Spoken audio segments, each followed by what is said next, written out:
Hello everyone. आज के video में हम बात करेंगे एसएसबी यानी सशस्त्र सीमा बल के द्वारा हेड कांस्टेबल पोस्ट के लिए रिक्रूटमेंट नोटिफिकेशन 2026 जारी हो गया है, जिसमें आपकी अलग अलग ट्रेड की आपकी वैकेंसी रहने वाली हैं और इसके ऑनलाइन फॉर्म आपकी प्रारंभ है।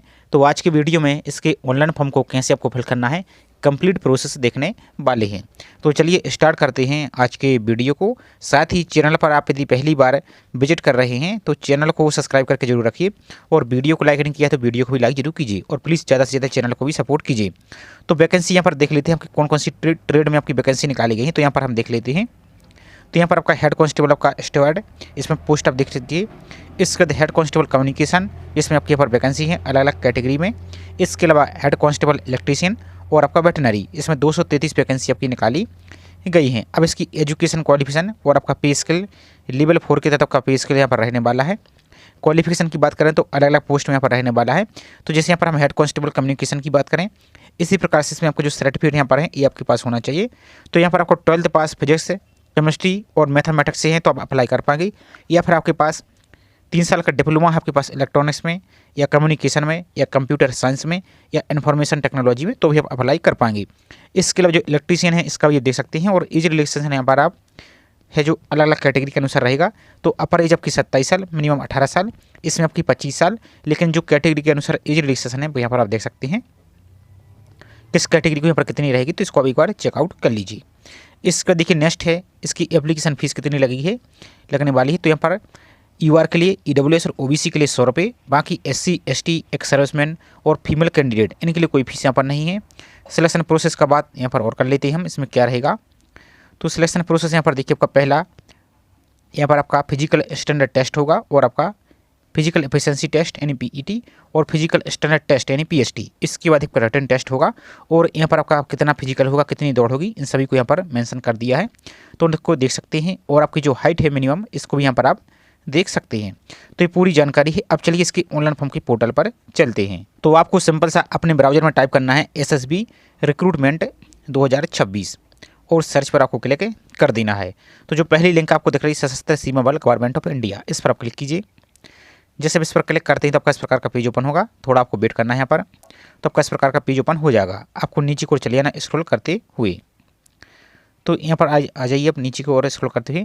तो यहाँ पर देखिए ध्यान से आपको एक भर्ती का ऑप्शन आपको दिख रहा है ये वाला, इसी भर्ती के लिंक पर आपको क्लिक करना है।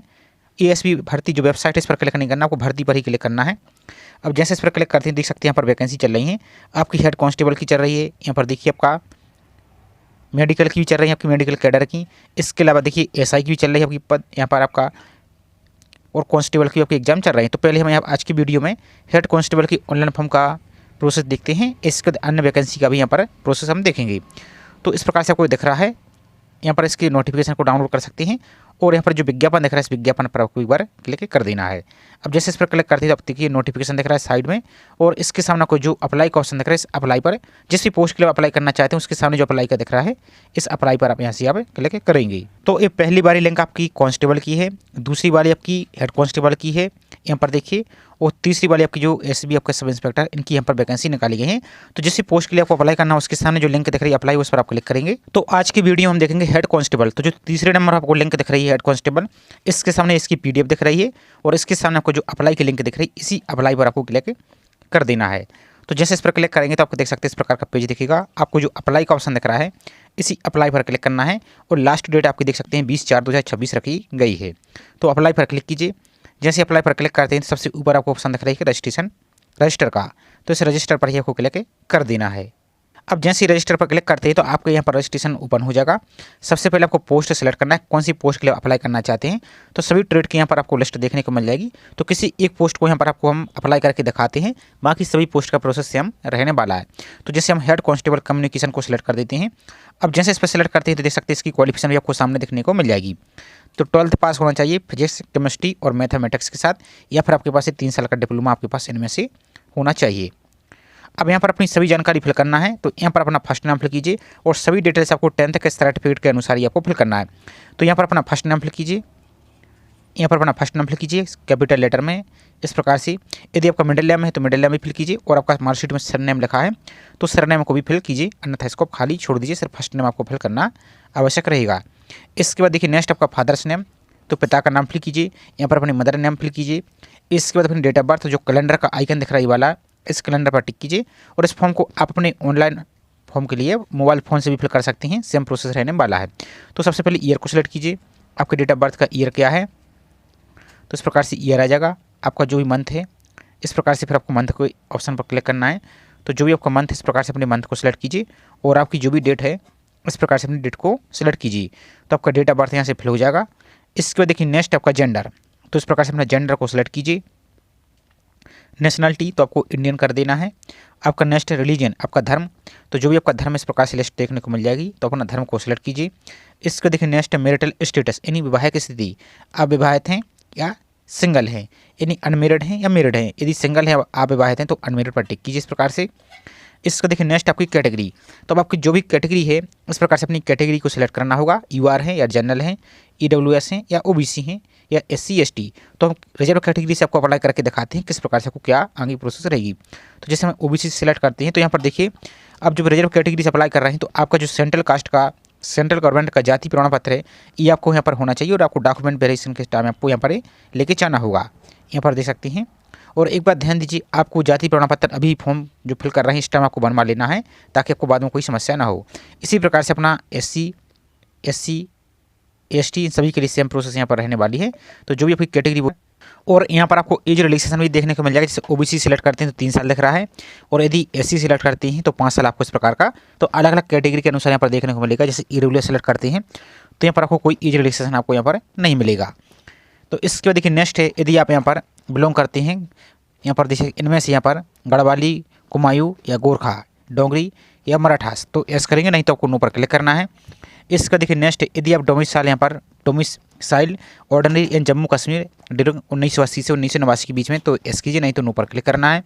नेक्स्ट है वेदर अफेक्टेड 1984 जो रोड यहाँ पर कॉमन आपका रोड यहाँ पर जो गुजरात दंगे से अफेक्टेड है, सिंपल बात है, तो एस कीजिए, नहीं तो नो पर क्लिक करना है। इसका देखिए नेक्स्ट, यदि आप एक्स सर्विसमैन है तो एस कीजिए, नहीं तो नो पर क्लिक करना है। यदि एस करते हैं तो फिर इसकी आपको जानकारी फिल करनी हुई, डेट ऑफ एनरोलमेंट, आपका रिटायरमेंट, डिस्चार्ज, मेडिकल कैटेगरी, ये सब कुछ आपको जानकारी देनी होगी। यदि नहीं तो नो पर आपको सिंपल सा क्लिक करना है। इसके बाद देखिए नेक्स्ट है, यहाँ पर यदि आप यहाँ पर डिपार्टमेंटल कैंडिडेट हैं तो एस कीजिए, नहीं तो आपको नो पर क्लिक करना है यहाँ पर। इसका देखिए नेक्स्ट आपका सिलेक्ट आइडेंटिटी कार्ड, तो जो भी आपका आईडी कार्ड यहाँ पर देना चाहते हैं, जैसे Aadhaar card, voter ID card, PAN card, passport, driving licence, ration card, birth certificate या आपकी यूनिवर्सिटी या कॉलेज का आईडी कार्ड है तो भी आपको चल जाएगा। तो कोई भी यहाँ पर एक सिलेक्ट कीजिए। सब आधार कार्ड सेलेक्ट करते हैं तो फिर आपको आधार कार्ड का नंबर फिल करना होगा। इसके बाद देखिए नेक्स्ट आइडेंटिफिकेशन मार्क्स, तो आपके जैसे चेहरे पर या हाथ पर कहीं मूल का निशान या बर्न, आपको कोई यहाँ पर कटर का निशान है तो फिल कीजिए, और यदि नहीं है तो सिंपल आप इस प्रकार से नो मार्क्स इस प्रकार से फिल कीजिए। इसका देखिए नेक्स्ट, आपका जो एक्टिव मोबाइल नंबर है वो मोबाइल नंबर फिल कीजिए, और मोबाइल नंबर को सही तरीके से फिल करना है। बाई चांस यदि अपना यूजर नेम पासवर्ड भूल जाते हैं तो इसी ईमेल और मोबाइल नंबर का यूज करके आप दोबारा से फॉरवर्ड कर पाएंगे, अन्यथा आपका फिर बाद में एडमिट कार्ड डाउनलोड नहीं होगा। तो इसको ध्यान से फिल करना है। तो आपका मोबाइल नंबर फिल कीजिए, आपकी एक्टिव ईमेल आईडी फिल करना है, और आप स्वयं की फिल कीजिए। किसी साइबर कैफे वालों की यहाँ पर ईमेल आईडी फिल मत कराइए। इसका देखिए नेक्स्ट आपकी एजुकेशन क्वालिफिकेशन, तो अब यहाँ पर एजुकेशन क्वालिफिकेशन आपको मैट्रिकुलेशन एंड 10th की जानकारी से आपको फिल करना है। तो अपने बोर्ड का नाम फिल कीजिए, यहाँ पर इंस्टीट्यूट या बोर्ड का नाम, तो सिंपल जैसे आपका जो भी स्टेट बोर्ड है वो फिल कीजिए। यहाँ पर सैम्पल के लिए दिखाएं, जैसे आपका है एमपी बोर्ड, तो इस प्रकार से फिल कीजिए। आपका सीबीएसई, राजस्थान, उत्तर प्रदेश, जो भी आपका बोर्ड वो फिल कीजिए। ईयर ऑफ एग्जाम, तो 10th आपने किस वर्ष पास किया वो यहाँ पर फिल कीजिए, जैसे आपको यहाँ पर हम दिखा देते हैं। ये आपने पास किया। आपका रोल नंबर क्या है 10th का वो फिल कीजिए। आपका सर्टिफिकेट नंबर, ये जब मार्कशीट देखेंगे या सर्टिफिकेट, ये आपको दोनों आपको लिखा मिल जाएगा। तो यहाँ पर रोल नंबर फिल कीजिए, यहाँ पर सर्टिफिकेट नंबर फिल कीजिए, और डेट ऑफ इशू, तो जो कैलेंडर का आइकन दिख रहा है इस कैलेंडर पर टिक कीजिए इस प्रकार से। तो ये भी आपकी मार्कशीट पर आपको लिखी मिल जाएगी। तो आपकी डेट इशू यहाँ पर फिल कीजिए इस प्रकार से, आप किस मंथ में यहाँ पर इशू हुई है तो मंथ यहाँ पर सेलेक्ट कीजिए इस प्रकार से, किस डेट को। तो ये सिर्फ सैंपल के लिए आपको दिखा रहा है इस प्रकार से। अब नेक्स्ट आपके सब्जेक्ट, तो आप चाहें तो सभी सब्जेक्ट के नाम लिख सकते हैं, जैसे आपका फॉर एग्जाम्पल आपका हिंदी, इंग्लिश आपका संस्कृत, आपका मैथमेटिक्स, साइंस, सोशल साइंस, आपके जो भी सब्जेक्ट रहे वो, या ऐसा नहीं लिखना है आपको तो आप इस प्रकार से भी लिख सकते हैं। आप सिंपल इस प्रकार से ऑल जनरल सब्जेक्ट इस प्रकार से भी लिख आप सकते हैं। इसका देखिए नेक्स्ट आपकी परसेंटेज, तो कितने आपके परसेंटेज वो अपने परसेंटेज को यहाँ पर आप फिल कीजिए, अपने परसेंटेज को। इसके बाद देखिए नेक्स्ट आपकी 12th की जानकारी फिल करनी है, तो यहाँ पर बोर्ड का नाम फिल कीजिए सिंपल सा इस प्रकार से, जैसे आपका बोर्ड है एमपी बोर्ड, जो भी आपका बोर्ड है इस प्रकार से सिंपल के लिए हम दिखा रहे हैं। अब आपने 12th किस वर्ष पास किया वो यहाँ पर 12th की जानकारी फिल कीजिए। इसका देखिए नेक्स्ट आपका रोल नंबर और अपना certificate number, date of passing. अब यहाँ पर सब्जेक्ट, तो आप सब्जेक्ट ध्यान से देखिए। यहाँ पर साइंस आपका बायोलॉजी मेन सब्जेक्ट रहा है, जैसे मान लीजिए बायोलॉजी के हैं तो फिर बायोलॉजी को टिक कर सकते हैं, लेकिन आपके पास फिर डिप्लोमा यहाँ पर होना चाहिए। लेकिन यदि आप 12th है यहाँ पर फिजिक्स केमिस्ट्री मैथमेटिक्स से रहे तो भी अप्लाई कर पाएंगे, कोई समस्या नहीं है। फिर आपको डिप्लोमा की आवश्यकता यहाँ पर नहीं है। आपके परसेंटेज को यहाँ पर फिल कीजिए। और यदि आपके पास डिप्लोमा है, आप किसी भी स्ट्रीम से हैं तो भी अप्लाई कर सकते हैं। यहाँ पर देखिए एक ऑप्शन और रखा है एनी सब्जेक्ट, तो आप कोई और भी सब्जेक्ट से हैं तो भी आपको यहाँ पर अप्लाई कर पाएंगे। यदि जो PCM वाले हैं तो वो यहाँ पर इसको टिक कीजिए। इसके देखिए नेक्स्ट जो आपको इस नेक्स्ट पर आपको क्लिक कर देना है। और यदि आपके पास डिप्लोमा है तो डिप्लोमा की जानकारी जरूर फिल कीजिए। ग्रेजुएशन आपके पास जैसे BA कॉम BSc कुछ भी आपके पास है तो यहाँ पर फिल कीजिए। इंजीनियरिंग पोस्ट ग्रेजुएशन है तो उसको भी आप फिल यहाँ से कर सकती हैं। इसके बाद आपको नेक्स्ट का जो ऑप्शन दिख रहा है नेक्स्ट पर आपको क्लिक कर देना है। इसके बाद आपका एड्रेस फिल करना होगा, तो यहाँ पर अपना परमानेंट एड्रेस यहाँ पर रहेगा और यहाँ पर अपना कॉरेस्पॉन्डिंग एड्रेस यानी वर्तमान पता। तो यहाँ पर अपना विलेज या टाउन का नाम फिल कीजिए। यहाँ पर अपना विलेज का नाम फिल कीजिए, पोस्ट ऑफिस का नाम फिल कीजिए, यहाँ पर तहसील का नाम फिल कीजिए और आपकी जो भी पुलिस स्टेशन है पुलिस स्टेशन का यहाँ पर नाम फिल कीजिए। और इसमें स्टार नहीं लगा है तो आप चाहें तो इसको छोड़ भी सकते हैं। ये जानकारी जिसमें स्टार लगा है वो फिल करना आपके लिए आवश्यक रहेगा। इसके बाद अपना स्टेट को सिलेक्ट कीजिए, आपका जो भी राज्य है इस प्रकार से अपना स्टेट आ जाएगा। अपना स्टेट सेलेक्ट कीजिए, आपका जिला सेलेक्ट कीजिए, जो भी आपका जिला है इस प्रकार से आपका जिला को सिलेक्ट करना है। और आपका जो पिन कोड है वो पिन कोड यहाँ से आपको फिल कर देना है। इसके बाद देखिए नेक्स्ट, यदि आपका ये वर्तमान पता यानी परमानेंट एड्रेस और कॉरेस्पॉन्डिंग एड्रेस से हमें तो एस पर क्लिक कीजिए, तो दोनों ऑटोमेटिक यहाँ पर कॉपी हो जाएगा। और यदि अलग अलग हैं तो फिर यहाँ पर नो पर ही रहने दीजिए और यहाँ पर अलग अलग जानकारी यहाँ से आप फिल कर सकते हैं। इसके बाद देखिए नेक्स्ट आपका डिक्लेरेशन ऑफ क्रिमिनल केस, तो केस संबंधी यहाँ पर आपको जानकारी देनी है। तो यहाँ पर देखिए कभी आपको UPSC SSC या SPSC आपका इनमें से कभी आपको एग्जाम देने से या किसी भी एग्जाम से आपको रोका गया है तो यहाँ पर एस करेगा, अन्यथा नो पर ही क्लिक करना है। बाकी सभी भी आपको क्रिमिनल संबंधी जानकारी सभी पर आपको नो पर ही क्लिक करना है, ऐसा आपको नहीं करना है। यहाँ पर इस प्रकार से सभी पर आपको नो पर ही क्लिक आपको कर देना है। इसको देखिए नेक्स्ट आपको एक पासवर्ड, तो आपको अपने एक पासवर्ड बनाना होगा। पासवर्ड कैसा होना चाहिए, कम से कम 6 कैरेक्टर का होना चाहिए और इसमें upper case lower case special character होना चाहिए। कैसे बनाएंगे, जैसे आपको मान लीजिए इस प्रकार से नाम है, इस प्रकार से नाम है आपका @297, इस प्रकार से कोई भी यहाँ पर एक कठिन सा पासवर्ड बना लीजिए और वही पासवर्ड आपको यहाँ पर दोबारा से कन्फर्म आपको कर देना है। इसके बाद आपको जो चेकबॉक्स दिया है इन दोनों चेकबॉक्स को टिक कर देना है और आपका जो प्रोसीड का ऑप्शन दिख रहा है इस प्रोसीड पर आपको क्लिक कर देना है। इसके बाद आपका फॉर्म यहाँ पर प्रीव्यू आपको देखने को मिल जाएगा, तो एक बार आपको सभी जानकारी को चेक कर लेना है। इस प्रकार से आपको सभी डिटेल्स आपको देखने को यहाँ से मिल जाएगी, इसको अच्छी तरीके से चेक कर लीजिए। यहाँ पर आप आइए, इसका देखिए आपको नेक्स्ट है डिक्लेरेशन, तो यहाँ पर आपको जो 2 ऑप्शन आपको दिख रहा है चेकबॉक्स, इन दोनों को आपको इस प्रकार से टिक कर देना है, इनको टिक कीजिए और आपको जो कैप्चा दिख रहा है इस कैप्चा को यहाँ पर फिल कीजिए और आपको सबमिट एप्लीकेशन पर क्लिक करना है। लेकिन यदि मान लीजिए किसी प्रकार की कोई मिस्टेक है फॉर्म में तो एडिट डिटेल पर का ऑप्शन दिख रहा है, इस पर क्लिक करके आप इसको अभी सुधार सकती हैं और आपका सब कुछ सही है तो इस कैप्चा को यहाँ पर फिल कीजिए यहाँ पर और सबमिट एप्लीकेशन फॉर्म पर आपको क्लिक कर देना है। अब जैसे इस पर क्लिक कर दिए तो देख सकते हैं यहाँ पर एक बार और आपको कन्फर्मेशन के लिए बोला जाएगा have you verified the details, तो आपको ओके पर यहाँ पर सिंपल सा क्लिक आपको कर देना है। अब जैसे ओके पर क्लिक करते हैं तो आपका फॉर्म यहाँ से कंप्लीट हो जाएगा। आपको यहाँ पर देखिए आपको एक रजिस्ट्रेशन नंबर आपको मिल जाएगा और आपके रजिस्टर्ड मोबाइल नंबर पर भी रजिस्ट्रेशन नंबर आपको सेंड कर दिया जाएगा। इसके बाद अपनी फ़ोटो और सिग्नेचर को अपलोड करना होगा। तो सिग्नेचर और फोटो देखिए पहले आपको कैसी फ़ोटो अपलोड करनी है, तो फोटो आपकी 6 माह से ज़्यादा पुरानी नहीं होनी चाहिए और चेहरा आपका एकदम क्लियर देखना चाहिए। साथ ही आपको टोपी काला चश्मा आपको नहीं लगाना है। यदि इस प्रकार की फ़ोटो अपलोड करते हैं यहाँ पर तो ये फ़ोटो आपकी रिजेक्ट मानी जाएगी।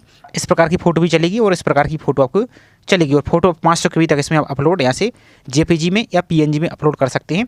तो चूज़ फाइल पर आपको यहाँ पर क्लिक करना है तो आपकी फ़ोटो यहाँ पर शो हो जाएगी। इसके बाद आपको सिग्नेचर इसी प्रकार से सिग्नेचर आपको करना है। तो वाइट पेपर पर प्लेन पेपर आपको सिग्नेचर करना है। आप चाहें तो काली स्याही से या ब्लू स्याही से, ब्लैक इंक या ब्लू इंक से JPG या PNG में अपलोड कर सकते हैं और 200 KB तक इसकी साइज आपको रखना है और चूज़ फाइल पर आपको क्लिक करना है और प्रोसीड पर आपको क्लिक यहाँ से कर देना है। अब जैसे इस पर क्लिक करते हैं तो आपका फॉर्म यहाँ से सबमिट हो जाएगा। आपको यहाँ पर एक एप्लीकेशन नंबर आपको दिख रहा है, इसको पहले आपको नोट जरूर कर लेना है और आपको यहाँ पर पेमेंट दिखेगा। लेकिन यदि आप SC हैं, ST हैं और फीमेल कैंडिडेट हैं और दिव्यांग हैं, सॉरी आपका एक्स सर्विसमैन है, दिव्यांग तो यहाँ पर नहीं रहेगा, तो आपको 100 रुपये फीस यहाँ पर दिखेगी और बाकी जो SC ST फीमेल कैंडिडेट हैं उनके लिए आपका डायरेक्ट फॉर्म यहाँ से सबमिट हो जाएगा। आपको पेमेंट करने की आवश्यकता नहीं है। सिर्फ फीस आपको OBC के लिए, EWS के लिए और UR कैटेगरी के लिए आपको फीस यहाँ से पेमेंट आपको करानी होगी आपको तो पेमेंट करने के लिए आपको जो पे ऑनलाइन का ऑप्शन दिख रहा है इसी पे ऑनलाइन पर आपको क्लिक कर देना है। तो इस प्रकार से आपको पेज यहाँ पर ओपन हो जाएगा। तो पेमेंट करने के लिए आपको विभिन्न प्रकार के ऑप्शन दिख रहा है। Net banking, credit card, UPI, जैसे यूपीआई से करना है तो यूपीआई पर इस प्रकार से क्लिक कीजिए। आपको क्यूआर कोड से करना है तो इस प्रकार से क्यूआर कोड पर टिक कीजिए। और आपको जो पे नाउ का ऑप्शन दिख रहा है इस पर आप क्लिक करेंगे तो आपको क्यूआर कोड यहाँ पर ओपन हो जाएगा। उस क्यूआर कोड को स्कैन करके फ़ोनपे, जीपे या पेटीएम के माध्यम से आप अपनी 100 रुपये की फीस को पेमेंट कर सकते हैं। और पेमेंट करने के बाद आपका फॉर्म सबमिट हो जाएगा, उसका आपको प्रिंट आउट जरूर ले लेना है। तो इस प्रकार से आपको एक क्यूआर कोड दिखेगा, इसी क्यूआर कोड को स्कैन करना है तो आपकी 100 रुपये आपकी फीस यहाँ से पेमेंट आपकी हो जाएगी। अब आपको फॉर्म का रिप्रिंट करने के लिए, चेक करने के लिए आपका जो रजिस्ट्रेशन नंबर है जो अभी आपको प्राप्त हुआ है वो रजिस्ट्रेशन नंबर यहाँ पर फिल कीजिए। और जो अभी आपने पासवर्ड बनाया उस पासवर्ड को फिल कीजिए और इस कैप्चा को यहाँ पर फिल कीजिए। और आपको लॉगिन पर क्लिक करना है तो आपका फॉर्म ऐसे लॉगिन हो जाएगा। आप उसकी फॉर्म का प्रिंट आउट जरूर आपको ले लेना है। तो इस प्रकार से आप एसएसबी हेड कांस्टेबल रिक्रूटमेंट 2026 की ऑनलाइन फॉर्म को आप फिल कर सकते हैं। बाकी इसके अलावा आपकी अन्य पोस्ट आई हैं जैसे कि कांस्टेबल, एसआई, लैबोरेटरी टेक्नीशियन, तो उसका नेक्स्ट वीडियो को जल्दी हम प्रोवाइड आपको कर देंगे। तो छोटी सी इन्फॉर्मेशन थी, आई होप जानकारी आपको पसंद आई होगी। जानकारी पसंद आई हो तो वीडियो को लाइक कीजिए और चैनल को सब्सक्राइब नहीं किया है तो चैनल को सब्सक्राइब करके जरूर रखें इसी प्रकार की रेगुलर अपडेट पाने के लिए। तो चलिए मिलते हैं इसी तरीके से एक और नई जानकारी के साथ। जय हिंद। और आपको किसी प्रकार कोई समस्या यहाँ पर आ रही है तो इनके जो हेल्पलाइन नंबर है इन पर आप कॉन्टैक्ट कर सकते हैं। ईमेल भी यहाँ से आप कर सकती हैं।